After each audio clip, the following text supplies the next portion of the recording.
Bem-vindos ao podcast About Investments, uma parceria entre o Active Bank e o Observador Lab.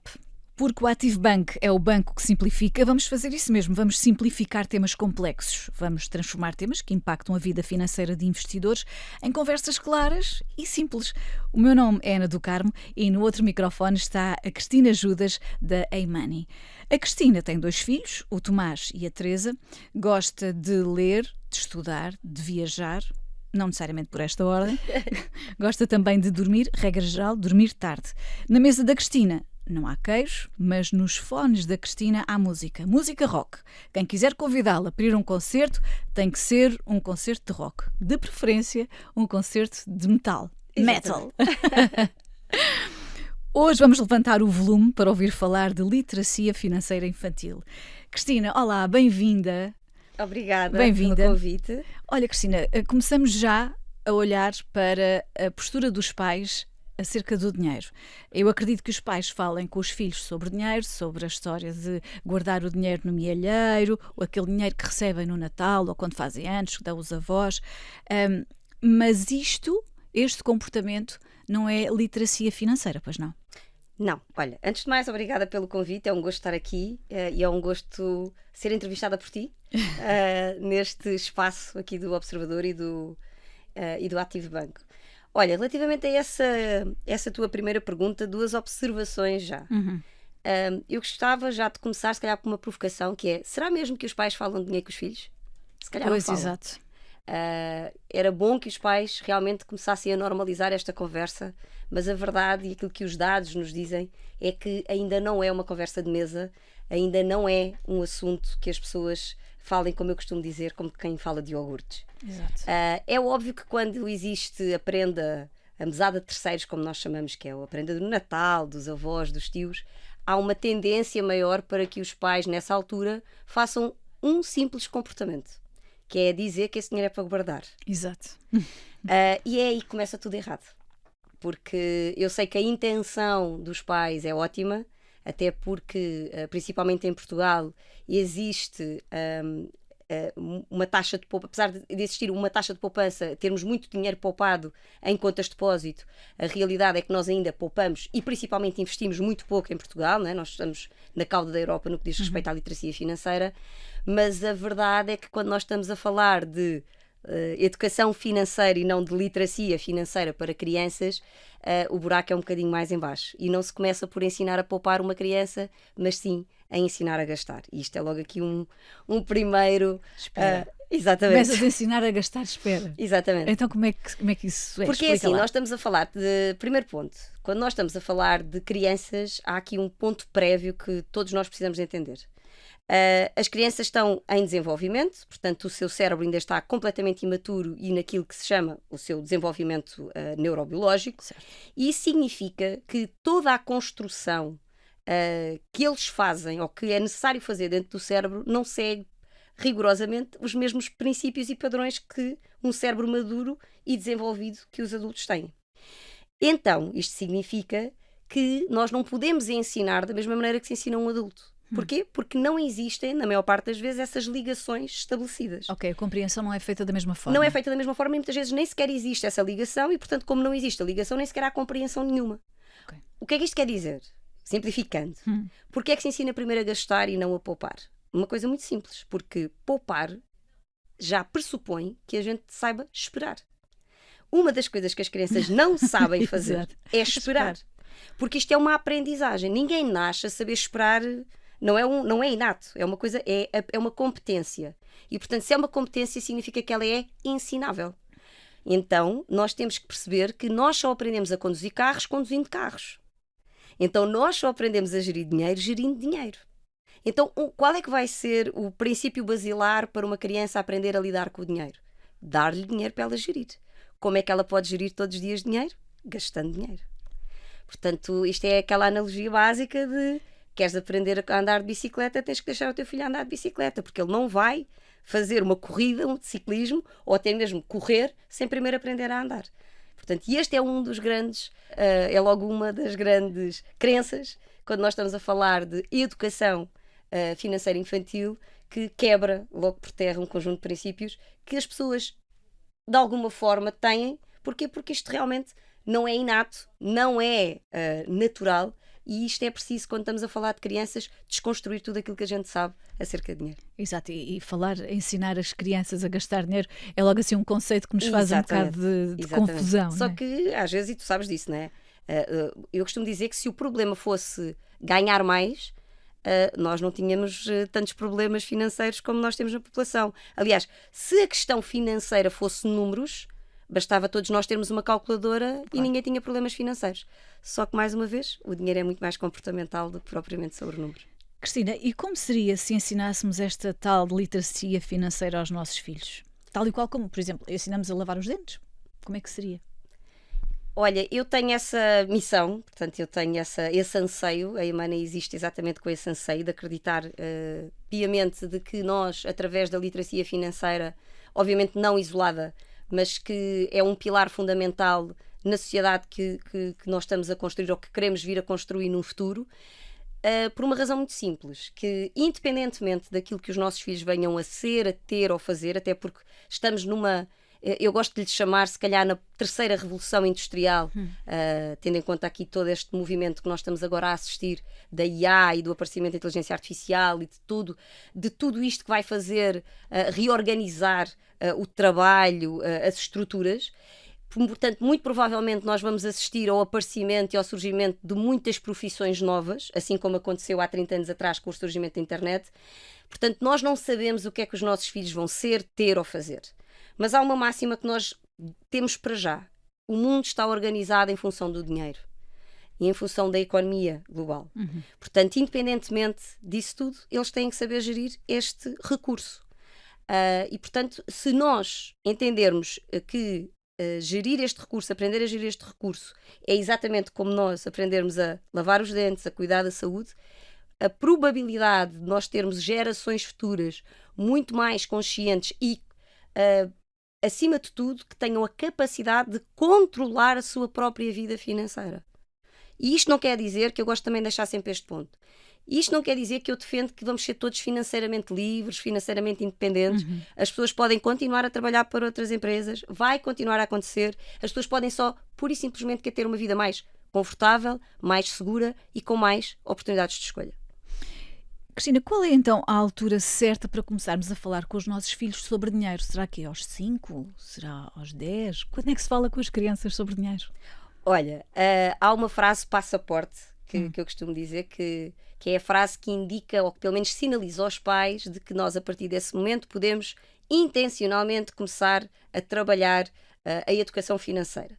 Que é a bendita da frase do mãe compra-me isto, ou pai quer aquilo, Sim. ou por isso simplesmente Mas isso é mal, começam a falar.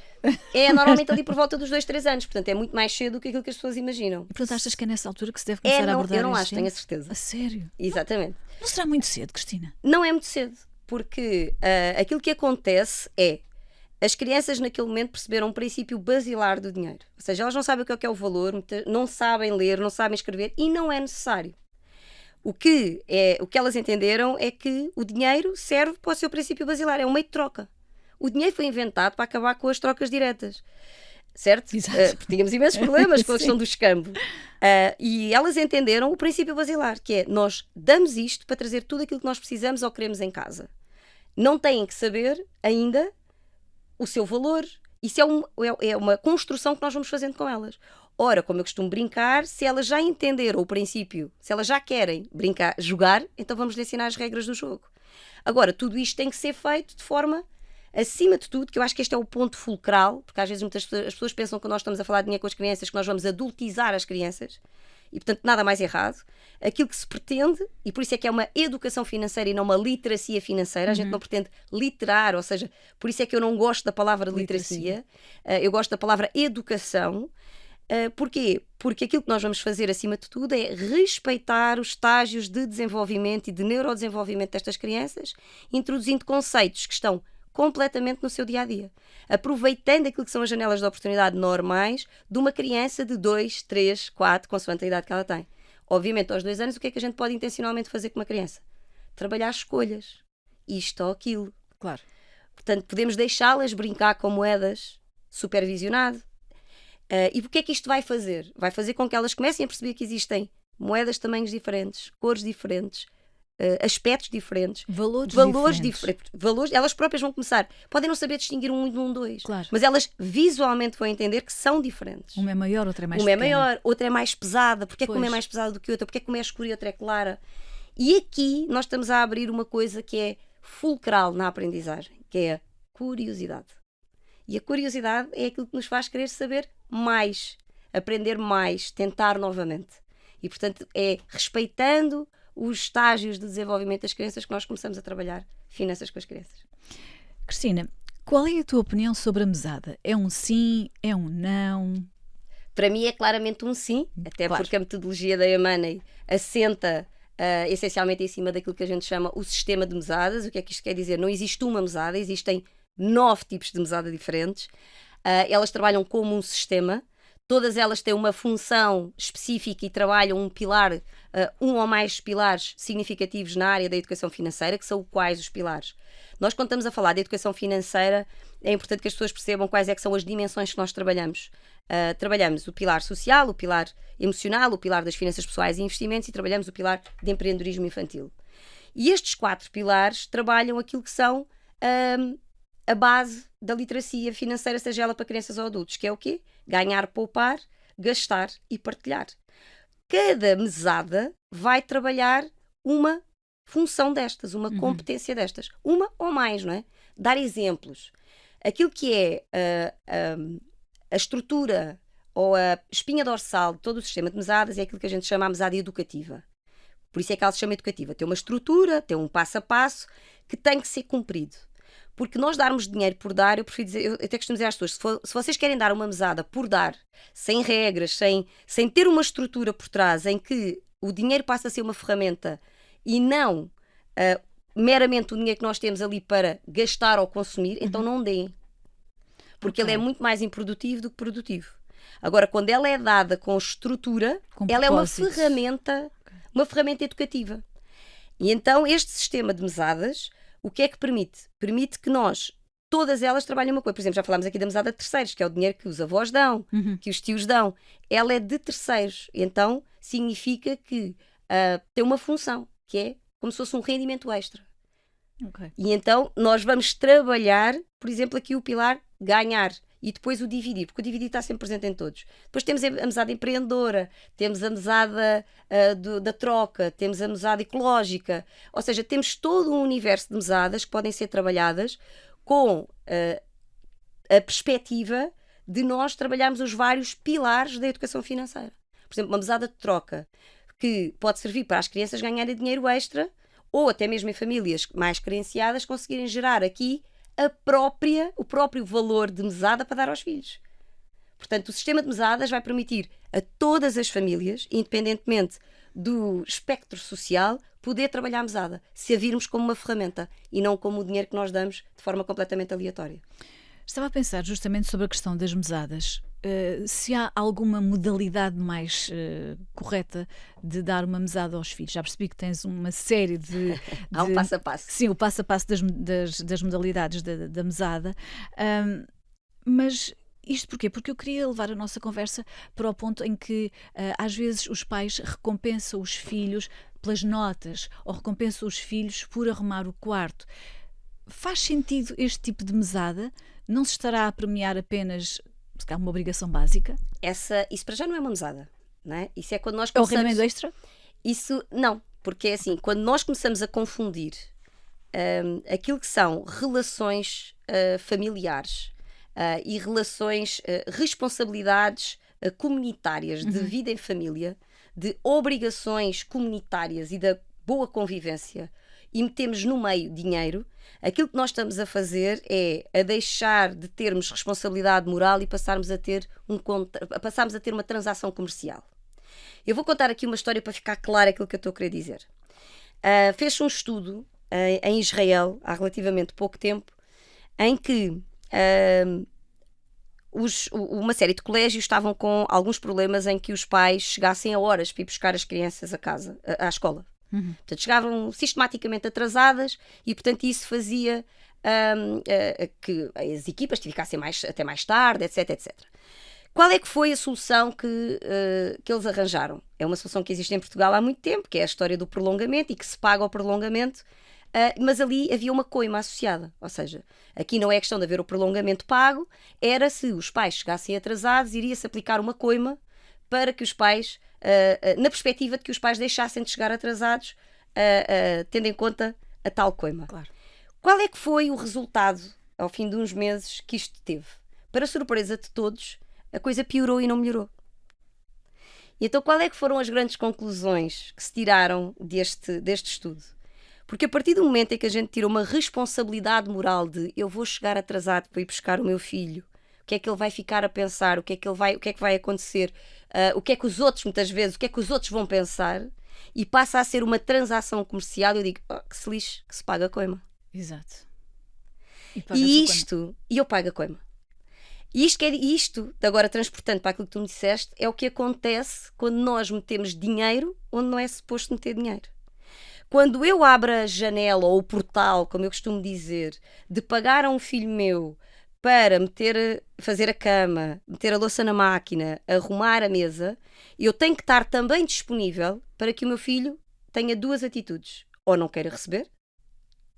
Pois, exato. E vou deixar os pais, o que é que vai acontecer aos pais? Vão ficar pis da vida, porque na realidade eles jamais imaginariam que isto iria acontecer.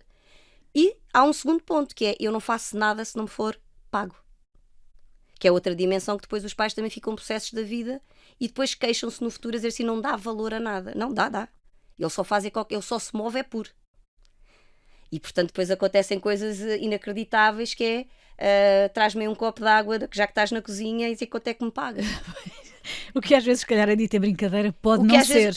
Não, porque muitas vezes nas crianças não é dito na brincadeira, é um teste no sentido de até agora tu pagaste-me para eu fazer tudo, e há um problema maior aqui, Ana, que a gente brinca às vezes com estas questões e não percebe qual é que é a camada a mais profunda que isto tem. A camada mais profunda que isto tem é fazer com que estas crianças não tenham motivações intrínsecas. Estas crianças, e agora passando rapidamente para a questão das escolas e das notas de escola, se calhar se tiverem a opção de escolha, elas preferem não ser boas alunas. Elas, se calhar, na vida adulta vão deixar de estudar. Vão deixar de ser aqueles profissionais que se vão estar continuamente a melhorar. Porquê? Já fizeram parte deles. Eu não quero isto para mim. Eu agora posso escolher, não quero. E às vezes é muito mais profundo, não é consciente. Porquê? Porque o hábito, muito interessante. Porque o hábito já lá foi introduzido. E é isso que as pessoas têm que perceber, que os hábitos e as crenças, elas não anunciam em cartazes que estão aqui. Pois, exato. Não é? Elas ficam lá, muito no inconsciente, e manifestam-se muitas vezes noutras situações e noutras áreas da vida. Cristina, já aqui falámos daquela fase em que as crianças começam a pedir isto e a pedir aquilo, mas e quando os pais dizem, olha filho, o mês já vai longo, o pai ou a mãe agora não te pode comprar isso? Que impacto é que isso pode ter numa criança? Devemos ser sinceros e frontais a esse nível com os nossos filhos? Eu acho que se deve ser exatamente isso que estás a dizer. Okay. Frontal e sincero. O problema é que, mais uma vez, não é isso que acontece. Acontecem normalmente frases que nós repetimos, lá está, são no imediato, não é? É a história do inconsciente. Normalmente, quando existem estas situações, existem normalmente frases típicas que são na volta a gente vê, e na volta nunca acontece. Ou seja, só dias ali aquela situação tu estás na esperança deles esqueceres. Ou não há dinheiro, há outra que é assim, não temos dinheiro para isso, e depois no momento a seguir vamos comprar um café, e normalmente as pessoas a seguir dizem-me assim, Cristina, está bem, mas comprar uns ténis ou comprar um café não é comparável para nós. Porque nós temos a noção que o que é 50 cêntimos e o que é que são 50 euros. Para uma criança, se calhar, na maior parte das vezes, ainda por cima, se este assunto não é um tema de conversa em casa, para ela não há dinheiro. As crianças são literais, é preciso que as pessoas tenham esta noção. As crianças são literais. E, portanto, a partir do momento em que são literais, não há. Não há nem 50 cêntimos nem 50 euros. Não é? E, portanto, às vezes basta que as pessoas mudem o discurso. Basta que as pessoas digam assim, olha filho, este mês não vai dar para a gente comprar isto, ou não nos programamos para fazer isto. E não é preciso teses, não é? Porque às vezes eu recebo mensagens das pessoas, Cristina, parece que estás a fazer uma tese de doutoramento. Não, é coisas simples. O que a gente não precisa é, primeiro, mentir, porque a realidade é que estamos a mentir, porque as pessoas não veem isto nesta dimensão, mas é verdade, não é? Porque não há dinheiro, não há. Claro. Não há dinheiro. Não há 50, nem 50, nem 100. Portanto, estamos a dizer uma coisa que não é verdade aos nossos filhos. É com a intenção. Claro que não. É para tentar nos chafarmos daquele problema naquele momento. A gente não percebe é que estamos a adiar um problema, não estamos a resolver nada. E, portanto, muitas vezes basta que a gente mude o discurso. Basta que a gente diga, não nos organizamos este mês para comprar isso, podemos tentar ver se vai dar para fazer mais tarde, ou por simplesmente é uma coisa que eu acho que não faz sentido lá em casa. Portanto, se for para um não permanente, é um não permanente. É um não permanente. Não precisamos de adiar, não é? Expliquem que é um não, não vai acontecer, nem agora nem nunca, e está tudo bem. Olha, Cristina, a nossa conversa está mesmo a aproximar-se do final, mas antes queria perguntar-te como é que tu perspectivas, se é que este exercício é possível, como é que tu perspectivas um mundo em que os nossos filhos recebem a devida educação financeira? Como é que imaginas uma geração, sei lá, daqui a 20 anos, por exemplo? Olha, eu quero muito acreditar que uma geração que seja financeiramente educada tem muito mais perspectivas de vida e de escolha. Porquê? Porque educar financeiramente uma criança, não estamos a falar apenas de dinheiro. Estamos a falar, e por isso é que eu há bocado quis referir quais é que eram os pilares essenciais da educação financeira. Estamos a falar de seres humanos que vão ter muito mais pensamento crítico, vão ter uma capacidade de tomar decisão muito maior, vão ter um maior controle sobre as suas emoções, uma inteligência emocional muito mais desenvolvida e, portanto, todas estas soft skills são muito mais úteis para tudo aquilo que é necessário para vivermos e para termos uma sociedade muito mais equilibrada, que eu acho que faz tanta falta agora. Estamos realmente a viver uma fase muito polarizada do mundo e eu acho que a educação financeira também tem um papel fulcral na criação dos novos líderes, na criação das novas pessoas que vão estar à frente dos nossos países, dos nossos governos, das nossas empresas. Cristina, muito obrigada por teres vindo aqui falar sobre este tema tão importante, conforme nós já percebemos ao longo desta conversa. É um episódio onde nós ficámos a perceber que isto de educar financeiramente não começa com a abertura da conta no banco, como os pais costumam fazer quando nasce um filho. Começa, se calhar, muito mais por uma conversa à mesa sobre dinheiro, certo? Sem dúvida, Ana. Olha, muito obrigada. É um gosto estar aqui com vocês. E um agradecimento especial ao Active Banco por estar a abrir esta janela para a educação financeira infantil. E chegamos assim ao final deste episódio especial Dia da Criança do podcast About Investments, uma parceria do Active Bank com o Observador Lab. E já sabe, pode acompanhar-nos nas plataformas digitais e também no site do Observador em observador.pt.